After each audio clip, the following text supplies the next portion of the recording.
Right, hello everybody. Today's top tip video is about collecting leaves, okay, and the importance of why we need to get leaves up outside our house.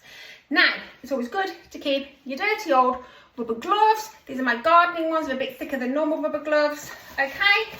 I get them on and I go out and pick my leaves up. Dum, dum, dum, dum. So, I'm going to get cracking. It is important to keep your drains free from leaves and moss, because if you have heavy rainfall and your drains really blocked, it will be hard for the water to go down and it can create a flood in your home. As you can see now, it takes a few seconds to make sure your drain is free from all that gunk and hopefully save you from being flooded.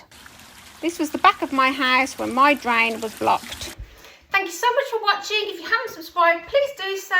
Don't forget to press like, leave some comments down below. Thank you so much.